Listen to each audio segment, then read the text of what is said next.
So hello everyone. Recently Zomato ने सेबी के पास file किया है DHRP, जो ड्राफ्ट रेड हेरिंग प्रोस्पेक्टस होती है। मतलब ये फाइनल ड्राफ्ट नहीं होता, सेबी इसको रिव्यू करेगा। तो वो जो फाइल है वो भी पब्लिकली अवेलेबल होती है। तो यहाँ पर हम उसको पढ़ना सीखेंगे। उसमें हमें जोमेटो की फाइनेंशियली क्या कंडीशन है, क्या स्टेटस है, बैलेंस शीट्स क्या है, बिजनेस कहाँ कहाँ है, वो सब पता चलेगा। और अभिषेक जी आज ये पढ़ेंगे हमारे सामने हम लोग के साथ, और हमें बताएंगे कि क्या क्या यूजफुल इंफॉर्मेशन हम कैसे कैसे निकाल सकते हैं। So let's start. आज हम जैसे आप बता दिया शशांक जी ने कि आज हम जोमेटो के बारे में बात करेंगे। तो ये जो पैसा रेज करना चाहते हैं, मैं आपको पहले बताता हूँ, इनका पैसा रेज करने का जो मोटिव है वो एक्सपेंशन है। ठीक है। अब हम सीधा उनकी फाइल पे जाते हैं और वहां से आपको एक्सप्लेन करना शुरू करेंगे कि कैसी इनकी फाइल है। और मैं आपको स्क्रीन शेयर कर देता हूँ। आप देख सकते हो, ये इनकी जो इन्होंने फाइल सबमिट करी है। ये जो इन्होंने फाइल सबमिट करी है, आप वो उसके सामने देख सकते हो। ठीक है। तो इन्होंने जो इनिशियली शेयर प्राइस निकाला है, आप हम थोड़ा स्लोली जाएंगे। वो 82,500 मिलियन का निकाला है। बेसिकली अगर आप देखोगे तो 8,250 करोड़ रुपए का ये शेयर वो निकालने वाले हैं, जो इशू निकालने वाले हैं। ठीक है। प्लस इसके अलावा इनके पास जो कंपनी के अपने एम्प्लॉयज हैं उसके लिए वो अलग निकालेंगे, बट वो आएगा इसी के पार्ट। जब हम आगे जाएंगे तो मैं आपको सारी चीजें दिखाऊंगा। ठीक है। और जब ये लिस्टिंग कराएंगे तो BSE और NSE दोनों पे ही लिस्टिंग कराने वाले हैं ये। ठीक है। आगे चलते हैं। हम आपको और आगे ले जाते हैं तो आपको दिखाएंगे कुछ टर्म्स हैं। अगर आप पढ़ना चाहते हो तो इन्होंने जो टर्म्स यूज करी हैं उसको ये यहाँ पे एक्सप्लेन करना चाह रहे थे, तो आप ये सारी चीजें पढ़ सकते हो। हम इनके इसको जस्ट फॉरवर्ड कर देंगे। जहाँ पे हम हमारी मेन चीज आएंगी हम वहाँ पे से बात करना शुरू करेंगे। ओके, तो आप यहाँ पे देख सकते हो कि ये इन्होंने समरी दिया है इनके ऑफर डॉक्यूमेंट की। बेसिकली चीजें डिसाइडेड नहीं है। तो इन्होंने अभी तक फ्रेश इशू प्राइस जो निकालना है वो इन्होंने नहीं निकाला है।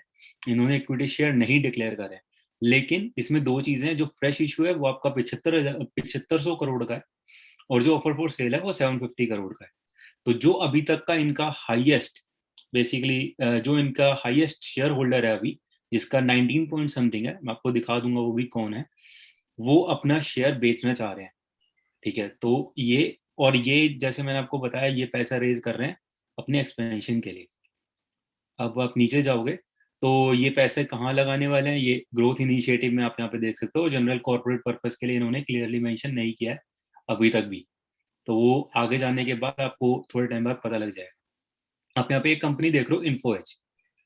ठीक है। तो इनका जो शेयर है आप ये देख सकते हो, अभी 18.55 दिखा रहा है pre offer equity share capital. ये बाद में चेंज हो जाएगी। हम यहाँ से नीचे जाते हैं जहाँ पे आपको और डिटेल्स दिखेंगी। वहाँ पे एक्सप्लेन करने में आपको बेटर समझ में आएगा। तो हम आपको यहाँ से बात करने शुरू करते हैं। बेसिकली इन्होंने यहाँ पे रिस्क रिलेटेड टू इनके बिजनेस के बारे में बताया। तो आप देखोगे कि इन्होंने मेंशन किया इनका जो रेवेन्यू ऑपरेशन का वो इतना था 2018 ईयर में, फिजिकल ईयर में। फिजिकल ईयर क्या होता है आपका, मार्च टू मार्च का होता है बेसिकली। तो 2018 में ये 467 करोड़ का था, जो कि बढ़ के 26,600 करोड़ का हो गया था 2020 में, फिजिकल ईयर में। अब आप और नीचे जाओगे देखोगे तो इन्होंने ये दिखाया हुआ है इनका लॉस कितना हुआ है। आप देख सकते हो क्लियरली, इनका लॉस 2018 में 106 करोड़ का था। उसके बाद 2019 में 1000 करोड़ का हो गया। 2020 में जाते जाते ये करीबन 2400 करोड़ का हो चुका है लॉस। मैंने आपको बताया, जैसे हमने आपको पहले भी बता दिया है कि ये एक्सपेंशन पे फोकस कर रहे हैं। तो इन्होंने यहाँ पे क्लियरली मेंशन किया है कि आगे आने वाले टाइम पे इनको और लॉसेस हो सकते हैं, जो कि और हैवी होंगे, क्योंकि इनका इन्होंने एक्सपेंडिचर बहुत ज्यादा हाई कर रखा है। अब भाई जब हम इनकी बैलेंस शीट देखेंगे तो हम देखेंगे कि इनका एक्सपेंडिचर कितना हाई क्यों है। तो इनका आप देख सकते हो कि कोविड टाइम के अंदर CSR के अंदर इन्होंने 50 करोड़ रुपए हंगर हीरोज इनिशिएटिव में लगाए थे। ठीक है। जहाँ पे इन्होंने ऑक्सीजन इनिशिएटिव शुरू किया था। आप और नीचे जाओगे, 2019 में इन्होंने सर्टेन टर्म्स एंड कंडीशन की मीडिया कवरेज थी। इन्होंने बात करी है कि इनके यहाँ इंसिडेंट हो गया था 2019 में, जिसमें इनको नेगेटिव पब्लिसिटी मिली थी, तो इनको थोड़ा नुकसान वहां पे भी हो गया था। तो इनका काम, क्योंकि ये जो काम है बेसिकली फूड डिलीवरी के बिजनेस में जो काम है, इसमें आपका ये इनिशिएट करना बहुत आसान है बेसिकली। तो कंपटीशन बहुत हाई है। तो ये क्या चाहते हैं कि अपना एक्सपेंशन ज्यादा से ज्यादा करना चाहते हैं। ठीक है, अब हम यहाँ से ना सीधा इनका मूव करते हैं और इनकी बैलेंस शीट देखने की कोशिश करते हैं और या शेयर होल्डिंग कैपेसिटी देखते हैं कि इनकी कैसी चल रही है। ठीक है, पिछले टाइम में अब आप यहाँ पे देखोगे तो ये इन्होंने पिछले 1 साल का दिखाया, और नीचे जाएंगे हम तो अब हम पहले इनकी आप यहाँ पे देखोगे तो इन्फ्लुएंस के बारे में ही लिखा है। ओके, तो आप इसके बाद जैसे है तो इनकी फाइनेंशियल यहाँ पे दिखाई हुई है। ठीक है, तो ये थोड़ा सा इनका फाइनेंशियल देखोगे तो आप एसेट्स में जब देख रहे हो तो बेसिकली प्रॉपर्टी प्लांट में कोई खास चीजें नहीं है, ना ही कोई खास इंक्रीमेंट दिखेगा। आप जो देखोगे इनका ये जो टोटल प्राइस में चेंज आया है बेसिकली वो इनका गुडविल का है। और जो गुडविल होती है वो एक इवेल्युएशन होती है बेसिकली। ठीक है, और आपको इवेल्युएशन करवाते हो वो बेसिकली वो आपके पास asset as a proper tangible asset नहीं है, वो आपके पास सिर्फ कैलकुलेशन है। अगर कल आपकी न्यूज खराब होने लगेगी, आपकी गुडविल गिरने लगेगी। ठीक है, तो आप उसको बहुत स्ट्रॉन्ग एसेट नहीं ले सकते। ठीक है, और अगर आप इनके यहाँ पे देखते हो आपके जो इन्वेस्टमेंट है वो यहाँ पे 46,000 है, जिसकी इन्होंने क्लियरली अगर आप पूरी शीट पढ़ोगे इसका एग्जैक्ट 46,000 का ब्रेक डाउन इन्होंने नहीं दिया हुआ है। आप इस फाइल में पढ़ोगे सेम तरीके से जब इनकी ये लाइबिलिटीज है, इन्होंने ये लिखी है कि इनके पास जो लाइबिलिटीज है उसमें इनका 2018 में इन्होंने 88% अपना एडवर्टाइजमेंट पे पैसा खर्च किया था। ठीक है, इन ये बहुत हैवी परसेंटेज एडवर्टाइजमेंट और इन सब में खर्चा कर रहे हैं, लेकिन इन्होंने कहीं पे भी बहुत क्लियरली उसका भी ब्रेकडाउन नहीं लिखा हुआ है कि क्या क्या हुआ था। ये हमेशा उस चीज को अदर्स में डाल के और एडवर्टाइजमेंट उसमें डाल देते हैं। ठीक है, इनके पास जो रिसोर्सेज है उन्होंने इन्होंने आगे उस चीज को लिस्ट किया हुआ है। ठीक है, तो आप वो भी देख सकते हो। और इस कंपनी का जब शुरुआत हुई थी तो बेसिकली जब शुरुआत हुई थी तो 75-25% से दो पार्टनर थे। आप अगर आप इनका ये देखोगे बेसिकली मैं आपको दिखा देता हूँ। 1 लाख शेयर अलॉट हुए थे फेस वैल्यू एक के साथ। इनिशियली इनकी फेस वैल्यू एक थी, आप देख सकते हो। तो जब ये हुए थे इसमें 75,000 जो शेयर था, अगर आप नीचे पढ़ोगे यहाँ देख रहे हो आप A1 मार्क है, तो आप देख सकते हो कि दीपेंद्र गोयल जो है इसके उनको 75% शेयर था और 25% पंकज चड्डा को था। और रिसेंट टाइम में पंकज चड्डा का शेयर कोई भी नहीं है एज सच, और दीपेंद्र गोयल का जो शेयर परसेंटेज है वो घट के 5.55% हुई है। अब हम एक एक करके देखते हैं कि इनके यहाँ चेंजेस हुए कहाँ हैं और जैसे जैसे इनका प्राइस बढ़ता गया। आप ये देखोगे कि इनिशियली 1 था, उसके बाद ये जो इन्होंने सेकंड अलॉट किया है बेसिकली वो इनके फैमिली मेंबर्स में किया, और इनके यहाँ एक इंटर्न था जो काफी बाद में फेमस भी हुआ था, गुंजन पतिदार। ये बंदे को शेयर मिले थे इनिशियल लेवल पे, ये इनके एज ए इंटर्न ज्वाइन हुआ था। आप इसकी भी डिटेल पढ़ सकते हो, काफी फैसिनेटिंग स्टोरी है इसके बारे में।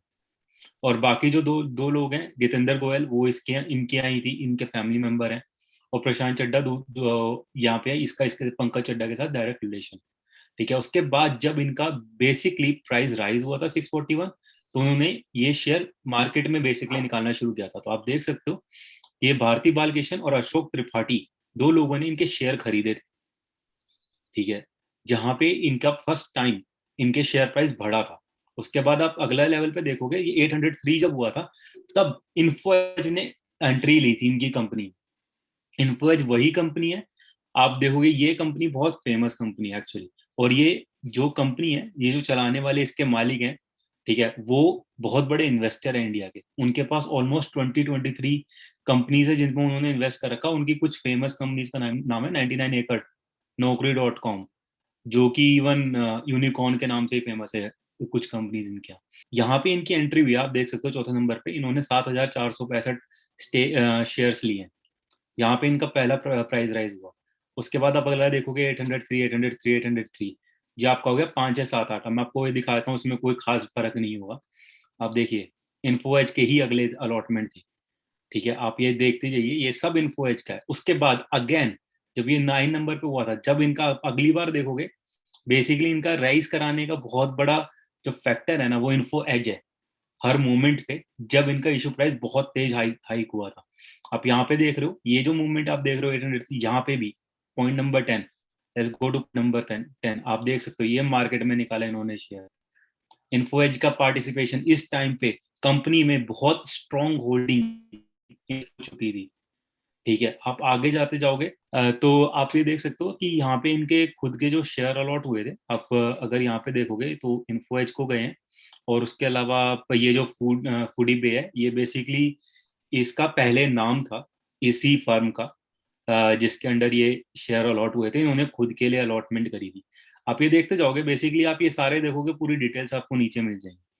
ठीक है, ये सारे इशू होते गए, इसके आगे फर्दर इशू होते गए। आप देख सकते हो कि ये जब इन्होंने शुरू किया था, उसके बाद इसके शेयर प्राइस जो चल रहा था अपना, क्योंकि ये इनका ये लिस्टेड नहीं था, पब्लिकली लिस्टेड नहीं था, बट इनका शेयर प्राइस जो चल रहा था वो 1,53,000 का शेयर प्राइस चल रहा था। उसके बाद इन्होंने 3 लाख में भी शेयर बेचे हैं। आप आपको एक बार ही दिखा देते हैं कि ये शेयर गया किसको था।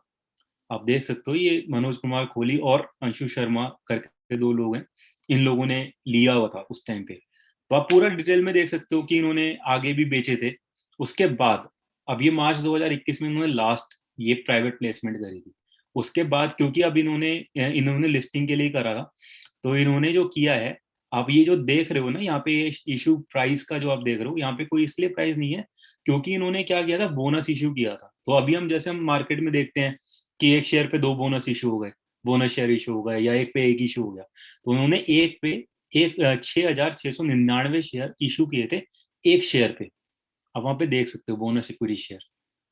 ठीक है, तो इन्होंने ये इशू करे हैं। उसके बाद अगर अब आप देखोगे तो इन सबके शेयर, जिन जिन जिन लोगों ने ये शेयर ले रखे हैं, इन अमाउंट में ले रखे हैं, या जो भी डिटेल्स आप नीचे देखोगे, उसको आप उससे 6699 से मल्टीप्लाई कर सकते हो उनके नए शेयर जानने के। बेसिकली ये उनके नए शेयर हैं इस कंपनी के। आप उसके बाद ये आपकी ये देखो, ये आप देख सकते हो, जब उन्होंने बाद में अलॉटमेंट करी है तो उसके बाद किसके कितने शेयर हो गए हैं, ये इन्होंने वहां पे लिखा है एग्जैक्टली कि किसने पंकज चड्डा के हो गए हैं, इसके कितने हो गए हैं, मॉरिशस लिमिटेड, ये सारी कंपनीज के जितने भी, आप पूरी डिटेल्स पढ़ना चाहो तो किस किस के पास कितने कितने गए हैं, आप वहां पे पढ़ सकते हो बेसिकली। उसके बाद जो प्रेफरेंस शेयर कैपिटल है, हम उसके बारे में भी इतनी कोई वो बात करने की जरूरत नहीं है इतनी, लेकिन आप देख सकते हो कि इसके बारे में भी यहाँ पे दिया हुआ है। और दूसरी बात, जैसे यार एम्प्लॉयज के भी होंगे तो आप वो डिटेल्स पढ़ सकते हो, बट इस पूरे डॉक्यूमेंट में आपको सारी डिटेल्स मिल जाएंगी। हम उसके बाद डायरेक्टली वापस जाते हैं आपके। हाँ, आप ये देख सकते हो, ये देखिए आप, शेयर होल्डिंग का इनका पिछले कुछ टर्म्स में क्या रहा है। तो जो जब इन्होंने ये प्रोस्पेक्टस सबमिट किया है, उस टाइम पे अगर आप शेयर होल्डिंग देखोगे तो इन्फो एज की 18.55 है, उबर आपकी 9.13, उसके बाद ये अली पे और ये एंटफिन, जो 2 कंपनीज हैं, ये बेसिकली चाइनीज कंपनी, आप जानते होंगे अलीबाबा। ठीक है, और इसमें 8.33 और 8.20 है। तो आप देख सकते हो ये मोर देन 15% है। तो बेसिकली सिर्फ 2 शेयर होल्डर्स हैं मार्केट में इस कंपनी में एक्चुअली, जिनके पास 15% से ज्यादा है। अगर 15% ज्यादा इन दोनों के पास ही है सिर्फ, बेसिकली तो इनके पास राइट्स बहुत ज्यादा है। अब अगर इन्फ्लुएंस इसमें से चले जाता है, जो कि चला नहीं जाएगा, बेसिकली वो अपने 700 750 करोड़ के जो शेयर वो मार्केट में बेच रहा है बेसिकली लिस्टिंग के साथ, तो उसके साथ इनकी परसेंटेज ये कम हो जाएगी। वो अभी इन्होंने फाइनल क्योंकि रेट नहीं निकाले, सब कुछ नहीं निकाला है, तो अभी हमें नहीं पता कि कितनी एग्जैक्ट परसेंटेज आएगी। आप ये देख सकते हो कि ये रिसेंट है, उसके बाद इन्होंने ये 10 डेज बिफोर की दिखाई है। हम एक काम करते हैं, यहाँ से 10 डेज पे नहीं जाते, यहाँ पे इन्होंने नीचे 1 साल और 2 साल की भी दिखाई है, हम उसको एक बार ही देख लेते हैं। ये आपके 1 साल पहले की, तो आप देख सकते हो अली पे यहाँ पे भी 25% होल्डिंग थी, इन्फो एज की यहाँ पे भी 24% होल्डिंग थी। और अगर आप यहाँ पे देखोगे तो सिर्फ आपको दीपेंद्र गोयल का शेयर दिखेगा, जो कि आपको सिर्फ और सिर्फ 8%। ये बेसिकली इन्होंने कैलकुलेशन जब करते हैं तो उसकी कैलकुलेशन के फॉर सेक ऑफ कैलकुलेशन उन्होंने यहाँ पे करी है। आप यहाँ पे पढ़ सकते हो कि उन्होंने जो डायल्यूटेड बेसिस पे ये कैलकुलेशन यहाँ पे करी करके दिखाई है। आप इसको मान सकते हो फॉर नाउ, कोई उसमें कोई ज्यादा बड़ा डिफरेंस नहीं दिखेगा आपको, ये फर्दर कैलकुलेशन का वो चीज है। तो लेकिन जो इनका सेकंड ओनर है बेसिकली, और आई कैन से कि जो फाउंडर है इनका जो दूसरा, उसका जो शेयर है वो लेस देन 1% रह गया है, जिसकी वजह से वो टॉप लिस्ट में नहीं दिख रहा है आपको कहीं पे भी, क्योंकि इस लिस्ट में इन्होंने मिनिमम 1% वालों को दिखाया हुआ है। तो और अगर आप 2 साल पहले देखते हो, तब आपको दूसरा पंकज चड्डा जो इसका सेकंड ओनर था कंपनी का, उसका 2% स्टेक दिख सकता है, और दीपेंद्र गोयल का भी 9% स्टेक दिख सकता है। ठीक है, तो आप यहाँ देख सकते हो कि अगर आप 2 साल पहले देखोगे तो दीपेंद्र गोयल के पास 9% शेयर था कंपनी का, जो कि अब घट के 5.5% रह 5% रह गया है।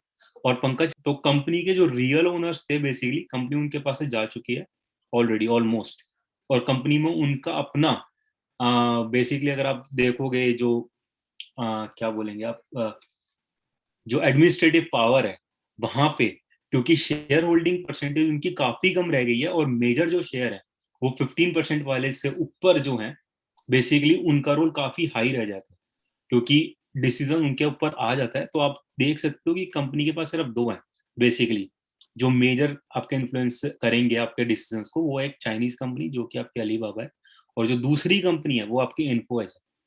ठीक है, अगर इन्फोएज इसके बाद भी अपना शेयर बेच देता है, तो आप ये इमेजिन कर सकते हो कि कंपनी में मेजरली जो चीजें चलेंगी वो बेसिकली चाइनीज जो कंपनी है उसके बेसिस पे चलेंगी। हाँ, यहाँ पर मैं एक पॉइंट बस ऐड करना चाहूंगा कि इन्होंने इस ड्राफ्ट में मेंशन किया हुआ है कि इनका कोई प्रमोटर नहीं है, तो ये हम आगे मेंशन कर देंगे डिटेल्स क्या होती है उसकी। कुछ कंपनियां होती हैं जो प्रमोटर बेस्ड होती हैं, प्रमोटर्स का हिस्सा भी होता है और फिर वो स्टेक होल्डर्स भी होते हैं। इनका जो कैटेगराइजेशन है वो प्रोफेशनली रन कंपनी की तरह हुआ है।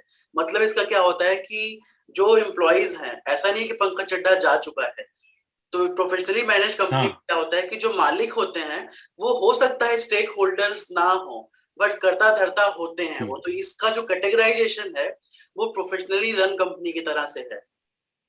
तो जो फाउंडर्स थे और जो फाउंडिंग मेंबर्स थे, रिसेंट टाइम्स में लास्ट ईयर से इन्होंने काफी फीमेल एम्प्लॉयज ऑन बोर्ड लिए हैं।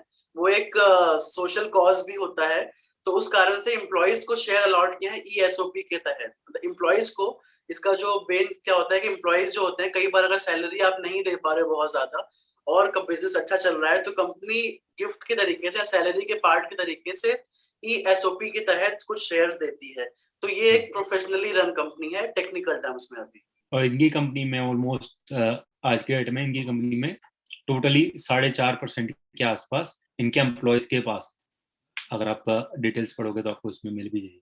तो जैसे हम अभी बात कर रहे थे कि अभी हमने बताया कि इनकी बैलेंस शीट कैसी है, और उसके बाद हमने देखा इनके शेयर कैपिटल में मूवमेंट कैसी रही है। उसके बाद हम देख लेते हैं कि इनका मार्केट में ओपिनियन क्या है, ये क्या करना चाहते हैं। ठीक है, तो ये बिलीव करते हैं कि जो इंडिया है वो एक ग्रोइंग कंट्री है, और जब इन्होंने कंपेयर करने की कोशिश करी है तो इन्होंने कंपेयर करने की कोशिश करी है चाइना से और यूएसए से। तो इन्होंने वहां पे देखा था कि जब आप एक्चुअली देखो, ये इन्होंने यहाँ पे दिखाया हुआ भी है, तो जब ये यूएसए में और चाइना में बात कर रहे हैं तो ये परसेंटेज जो देखना चाह रहे हैं, access to the population and internet, तो आप देख सकते हो 43%, 88%, 63%। और उसके हिसाब से अगर आप रेस्टोरेंट फूड डिलीवरी कंजम्पशन देखोगे ऑर्गेनाइज्ड मैनर में, वो सिर्फ 10% है इंडिया में, ऑन कंपैरिजन टू यूएस और चाइना में, जो कि बहुत हाई है। तो ये एक्सपेक्ट करके चलते हैं कि ये एक्सपेंशन करेंगे, और जब ये एक्सपेंशन करेंगे वो इनका वर्क होना चाहिए, क्योंकि ये और जो डेवलप्ड कंट्रीज हैं और जो डेवलपिंग नेशंस हैं वहां पे जो इनका ओपिनियन है वो कहता है कि बढ़ना चाहिए। तो इसलिए ये पैसा रेस करके ये अपने अपने आप को एक्सपेंड करना चाहते हैं। तो उसके बीच में इनका लॉसेस का जो फैक्टर है वो रह सकता है। और दूसरी बात यह है, जब वो चीज बहुत स्ट्रांग है, अगर आप कंपनी में देखो कंपनी का कैश फ्लो भी काफी वीक है। ठीक है, तो कंपनी काफी हैवी रिस्क लेके चल रही है इस टाइम पे। कंपनी मार्केट से पैसा तो रेज कर रही है, बट कंपनी रिस्क फैक्टर में बहुत हाई रेंज पे है। जैसे आप कुछ कंपनीज देखोगे तो कुछ कंपनीज में आपको क्या दिखेगा कि पैसा उन्होंने भी उठाया है, मार्केट से पैसा उठाया है, सब कुछ करा है, लेकिन उनका कैश फ्लो अच्छा होगा, उसके जो लॉसेस होंगे काफी कंट्रोल्ड होंगे। अगर आप इनका देख रहे हो, इनका रेगुलरली जैसे जैसे एक्सपेंशन बढ़ता जा रहा है, इसके इनके एक्सपेंसेस भी बढ़ रहे हैं, इनका हर चीज बढ़ती जा रही है, और उसके साथ साथ इनके लॉसेस भी बढ़ रहे हैं। जितनी स्पीड से इनका प्रॉफिट बढ़ता है उससे दोगुनी स्पीड से इनका लॉसेस भी बढ़ता है। तो आप वो देख सकते हो। अगर मैं आपको और डॉक्यूमेंट में नीचे लेके जाऊं, वापस से इनकी वो फाइल है दिखाई, आप ये इनका मैनेजमेंट देख सकते हो। तो अभी जो हमने दीपेंद्र गोयल की बात करी है दो कंपनी में, वो ये है। ठीक है, और दूसरा जो बंदा है इनके यहाँ, जो जो बेसिकली इनकी चाइनीज शेयर होल्डर है, ठीक है, उसको मैंने जो करने वाला बंदा है वो ये डगलस फेगन है। ये काफी फेमस बंदा है अपने अपने आप में। ये पहले गोल्डमैन सैक्स में था। आप यहाँ पे ये लिखा हुआ है, इन्होंने जस्ट एक्स गोल्डमैन सैक्स लिखा है, ये वहां पे भी इसका बड़ा इंपॉर्टेंट रोल था। उसके बाद इसे जो अलीबाबा ग्रुप है उसने इसे हायर कर लिया था अपने यहाँ। उसके बाद इसने ये एक्शन लिया था जिसमें इन्होंने ये जो इसमें इस कंपनी जोमेटो में इंडिया में इसमें इन्वेस्ट किया है, ठीक है। तो वो इसके थ्रू, इस बंदे के थ्रू किया है जो इनका बोर्ड ऑफ डायरेक्टर में। और आप देख सकते हो कि ये बंदे का 15% है, और ये जो दूसरा बंदा है ये आपका इन्फोएज का है। तो ये जो दो बंदे हैं, बेसिकली इन दोनों को आप जो देख रहे हो मोर देन 15% शेयर होल्डिंग है, वो इन दोनों बंदे की है, इन दोनों बंदों की है। और इसके अलावा बाकी इनके ये अदर मेंबर्स हैं इनकी टीम के। और आप ये देख सकते हो जो मैंने आपको बताया कि गुंजन पाटीदार इनका इनिशियल इंटर्न में से एक था, वो ये वाला बंदा इनका सीटीओ है एक्चुअली इस टाइम पे। तो आप इसका पूरा मैनेजमेंट देख सकते हो, इसके ये मैनेजमेंट है। और आप इसके ये भी देख सकते हो, इन्होंने यहाँ पे लिस्ट दिखाई हुई है कि जो जो लोग हैं उनकी कहाँ कहाँ पे क्या क्या ओनरशिप है। बेसिकली अगर आप दीपेंद्र गोयल की देखोगे तो आप उसकी देख सकते हो, उनकी सिर्फ जोमेटो मीडिया इसमें दिखाई हुई है, और वो इस कंपनी में मेजरली है उनका। लेकिन जो बाकी इनके मेजर शेयर होल्डर्स है ना, जैसे उन, तो जैसे निशांत सर ने आपको पहले बताया था कि प्रोफेशनली मैनेज्ड कंपनी है, तो आप वो यहाँ पे नोटिस भी कर सकते हो, ठीक है। आप इन सिर्फ एक ही के साथ नहीं है, ये कौशिक दत्ता के साथ नहीं है, आप ये जो देख रहे हो अदर डायरेक्टरशिप, अगर आप नीचे जाओगे देखो संजीव बख्चंदानी, मैंने आपको बताया था नौकरी.com और वो सब है, देखो जीवन साथी, यहाँ पे ये दिखा रहा है आपको। उसके अलावा भी अगर आप जाओगे डगलस लेमन, ये आपका दिखाएगा देखो अली पे, इनके ये सारे हैं। और ये सिर्फ एक और दो के साथ नहीं है, इनके पूरी टीम के साथ ऐसे ही है। ये पूरी की पूरी आप देख सकते हो प्रोफेशनली कितनी प्रोफेशनली मैनेज्ड है, एक्सेप्ट जो इनका मेन बंदा है। लेकिन ठीक है, तो आपने अभी जैसे हमारे साथ मैनेजमेंट देखा, तो एक थोड़ी थोड़ी मुझे मतलब अलार्मिंग चीज भी लगी कि एक्चुअली में हमने देख लिया था दीपेंद्र गोयल का ऑलरेडी शेयर काफी कम हो चुका है पहले से, ठीक है। तो जो दूसरा इनके यहाँ का जो स्टार्टिंग का ओनर था पंकज चड्डा, अगर आप वो देखोगे तो बोर्ड ऑफ डायरेक्टर्स में उनका नाम ही नहीं है, ठीक है। उसके बाद मैंने मैनेजमेंट टीम में भी देखा तो वो यहाँ पे भी नहीं मुझे दिख रहे हैं, ठीक है। जो एक थोड़ा सा सरप्राइजिंग है कि अभी कंपनी जैसे प्रोफेशनल मैनेज्ड है, तो कंपनी में जो शेयर होल्डर है, इट सीम्स कि उनके उनका रोल काफी स्ट्रांग है। और ये जो टीम है basically managed by the shareholders, major shareholders, जो कि मैं आई वुड से कि यार 35% से ज्यादा है इन दोनों का मिला के। तो उनका रोल बहुत ज्यादा है। और जो एम्प्लॉयज का 4.5% है जो आपको बता रहा हूँ, उसका कोई खास रोल नहीं है, क्योंकि वो एम्प्लॉयज होते हैं और वो काफी ज्यादा परसेंटेज में लोग होते हैं, और उनके बीच में वो डिस्ट्रीब्यूट हुआ हुआ होता है, ठीक है। उसके बाद मैनेजमेंट टीम है, they all are just working there, ठीक है। तो ये सब वहाँ पे काम कर रहे हैं, ठीक है। तो वो चीज थोड़ा सा मुझे लगा, आप हाँ, ये आप हमने देख ही लिया है, आपको ये दिख जाएगा, देखो दीपेंद्र गोयल का इन्होंने लिखा हुआ है कि इसके पास इतने शेयर हैं, percentage of pre offer capital इनके पास 5.55 है। ये मैंने आपको जैसे पहले बताया था, ये फुल्ली डाइल्यूटेड बेसिस पे ये कैलकुलेशन जो करी जाती है उसके बाद 5.51 है। But let's not worry about that 0.04% for now, क्योंकि आप जब देख रहे हो, आप ब्रॉडर पर्सपेक्टिव से देख रहे हो, so that's okay for now. Company high risk company है मेरे हिसाब से, या हमारे हिसाब से मैं कहूँगा, तो ये थोड़ी हाई रिस्क कंपनी है। और कंपनी एक स्टार्टअप थी।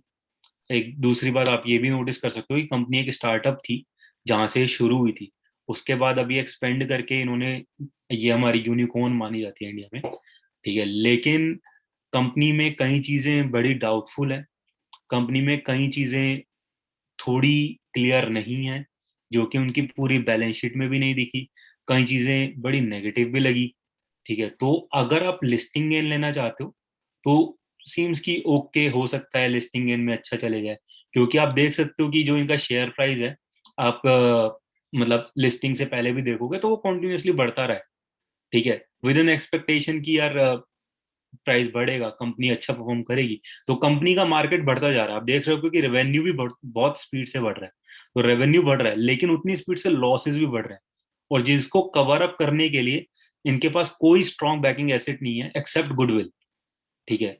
और गुडविल एक बहुत बहुत रिस्की पैरामीटर होता है कुछ भी डिसाइड करने के लिए। अगर किसी के पास लैंड है, रिसोर्सेज है, तो वो थोड़ा सा एक स्ट्रॉन्ग पॉइंट रहता है कि आदमी बैकअप कर सकता है, और वो उसको बेसिकली आप गुडविल को भी के बेसिस पे भी आपको लोन मिल सकता है, सब कुछ मिल सकता है, लेकिन वो एक थोड़ा रिस्क फैक्टर में रहता है, ठीक है। तो कंपनी इस लॉसेस से कैसे कवर अप करेगी, इसके बारे में इन्होंने कहीं भी मेंशन नहीं किया।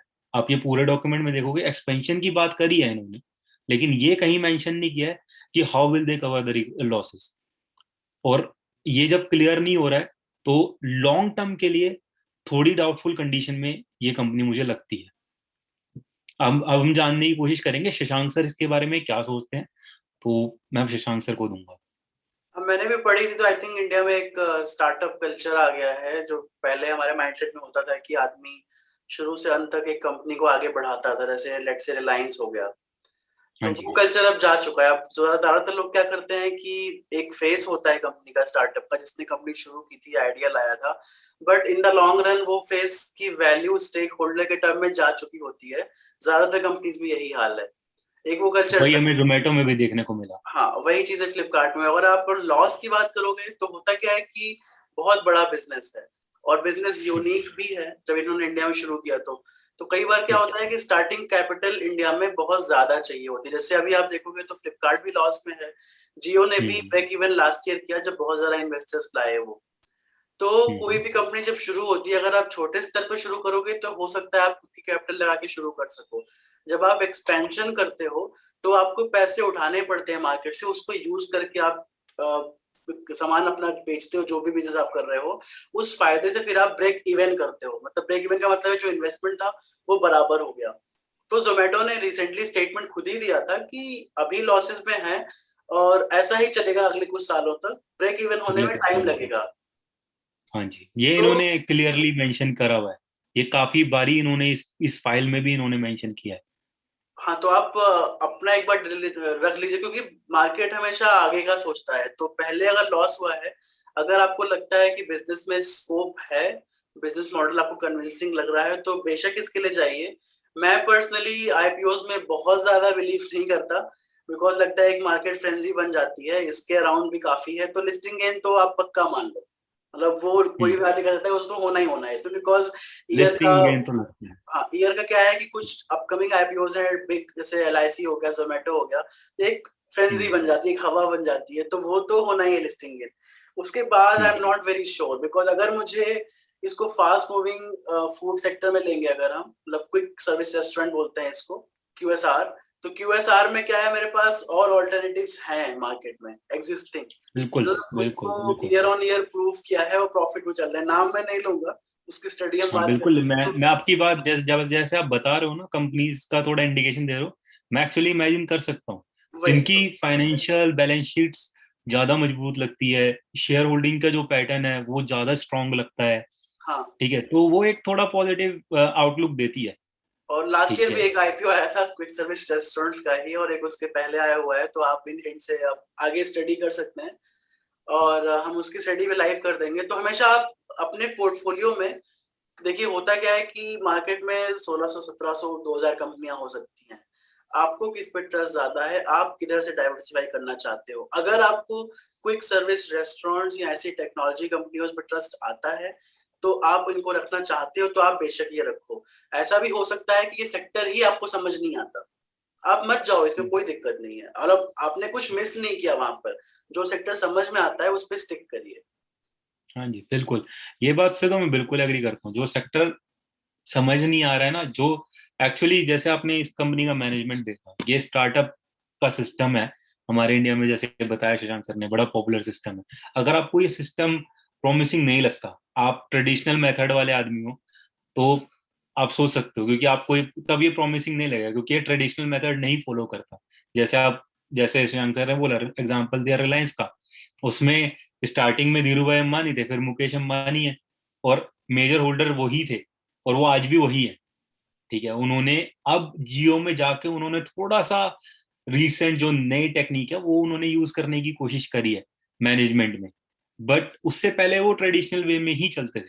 तो अगर आपको वो चीज नहीं समझ में आती, आप उससे दूर रह सकते हो, बिल्कुल, उसमें कोई लॉस नहीं होता। बिल्कुल। तो एक ये रफ स्टडी थी डीएचआरपी पढ़ने के लिए। डीएचआरपी डॉक्यूमेंट होता है ड्राफ्ट, ड्राफ्ट मतलब होता है एक रफ वर्जन जो सेबी के हम्म। पास हुआ। इसके बाद बुक बिल्डिंग होती है, जहां पर कुछ जो बैंक्स ऊपर मेंशन थे फर्स्ट पेज पर, वो बैंक्स स्टडी करते हैं कि इसकी रियल वैल्यूएशन क्या है।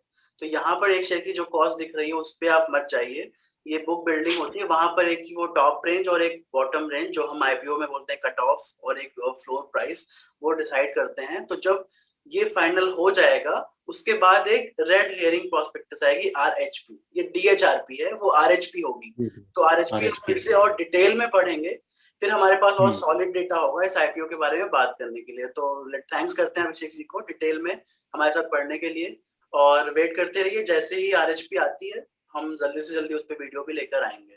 Thank you. Thank you.